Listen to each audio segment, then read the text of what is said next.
demonstrate an overhead press here with a plate. So you're going to start with the plate in pretty much a neutral position. You're going to pull up to your chest, you're going to push over your head, and then back down to your chest, and then to neutral. Like I said, here I got for you an overhead press. You're going to want to straighten your arms at the top, keep them extended, lock them out behind the ears, and then back down. So to do a dumbbell press, what you're going to do is you're going to get flat on your back, right? You put your weights up, you're going to spread it out. So there's 3 ways that you can hold the dumbbells in a position to bring maximum extra energy and effort to your muscles. So the first option is to go straight down at about a 90-degree angle and then push back up. Then you can put it in an A, like this, and you can go down like this. This one's more tricep focused. Then what you could do is you could put the weights together and go down to your chest. That one's really tricep focused. This exercise is a chest fly. This is going to focus on your pectoral muscles right across here and your chest muscles. You're going to go flat on your back. Again, you're going to put these up. Put your weights up. You're going to have your arms bent a little bit, and you're going to go ahead and pull out to right about flat with your body and then pull back up. You want to make sure that you keep your arms a little bit bent and you go all the way down to a point where it starts to feel like you have tension and you start to feel gravity's weight. I have Kaitlyn here demonstrating a bench press and a chest fly, both with dumbbells. So again, what you can do is you can flip these out here. Go ahead and go down. Here, push back up. You're going to want to keep your core tense, and you're going to want to push through your heels that should be in contact with the ground. Go ahead and do the A formation. Again, this one is going to focus on your triceps. Here. And all the way down. Again, tricep focused. Then we also have a chest fly, which is where you're going to bend your arms a little bit, make sure they're bent, and you're nice and loose. Go ahead and pull down. There are times when he tries to force stuff, he had 4 times in a row several times. So here we've got a goblet squat. What you're going to do is you're going to put heavy side up. You're going to hold it in your hands like this. You're going to go all the way down, right into a squat position, and then you're going to go up to a press. It is one fluid movement. So as she goes down, she's going to spread her knees out, keep her heels flat on the floor.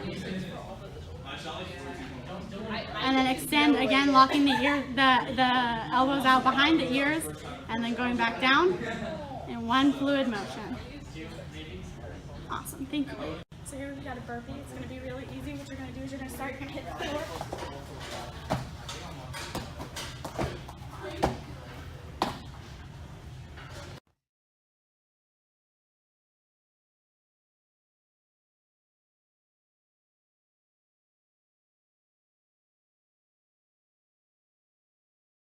Next exercise I'm going to do is going to be a dumbbell row. What I'm going to do is put the leg of the arm that I'm using back. I'm going to go ahead and brace myself against the bench for balance, and I'm going to pull straight back up with the dumbbell and then back down.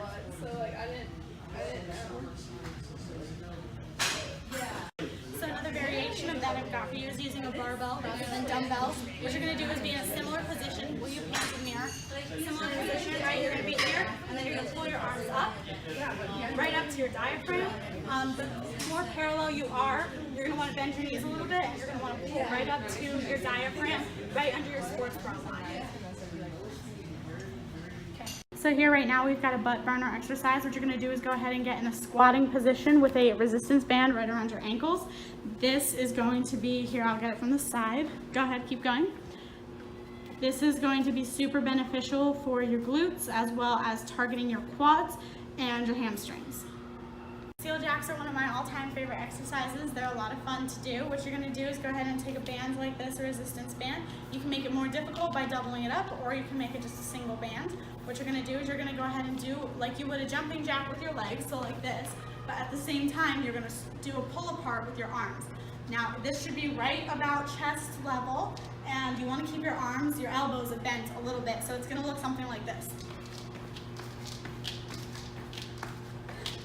Okay, so what you're going to want to do is you want to go flat out to the sides, not so much back, but flat out, and your arms should be completely parallel with each other, so like that, and then back down. Go ahead and do that one more time for me. Awesome. All right. And another alternate option for you is to go ahead and pull them all the way back, leaving at them the same level, leaving the weights at the same level all the way back to right about where your shoulders are. Good.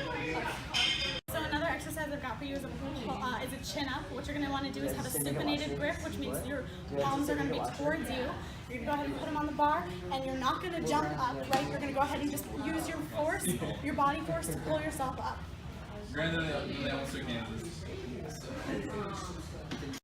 So the first thing we're going to do is strength-based. It also focuses on your arms and shoulders.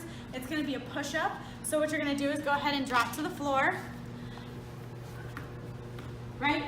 The further apart your legs are, the easier it's going to be. I like to keep my legs nice and close. You're going to want to keep your arms close to your body, or as close as possible, angled at about 45 degrees. You're going to go down into a push-up and then back up. Oftentimes I see improper form with this exercise, and it looks something like this. That is improper form. It's harder to do.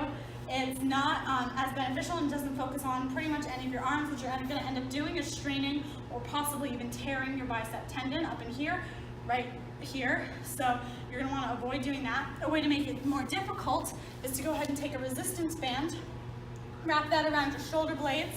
Ladies, be careful. These bands tend to get stuck in hair and caught in hair. So what you're going to want to do is go ahead and wrap that around your back. You're going to go down into a push-up form again and do a push-up, this time with resistance. So there you got a regular push-up. To make it a little bit easier, what you're going to want to do is you're going to want to keep your arms at a 45-degree angle. So can you do that again for me, Kaitlyn? So notice here how she keeps her arms pretty much at a 90-degree angle. What you're going to want to do is keep your elbows bent in a little bit. So go ahead. Yes, exactly like that. To regress and make it a little bit easier, to start on your knees. This is actually a great exercise whether you can do a push-up or not, because it is much more chest focused than arm and bicep focused. So what you're going to do is you're going to go ahead and put your knees on the ground and go straight down and hold it for one and then back up. So that's going to be a lot more chest focused, because you can get a much greater range of motion. Next, we've got shuttle sprints. You're going to start and run to a designated distance, touch the ground, and turn around and run back. The second time, you're going to run a little bit further. Again, touch the ground and head back to where you started. And third time, you're going to run the farthest distance. Again, touch the ground and head back, touching the ground where you started. Nice job. Next exercise I've got for you is a plyometric lunge.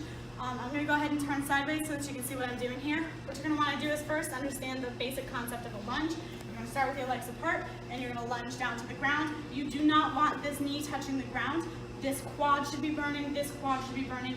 Your knee should not exceed your toes. So then what you're going to want to do once you're here is go ahead and switch legs quickly. That adds a plyometric element, which is basically like jumping, high impact, and that's going to raise your heart rate and focus on burning up those quads big time.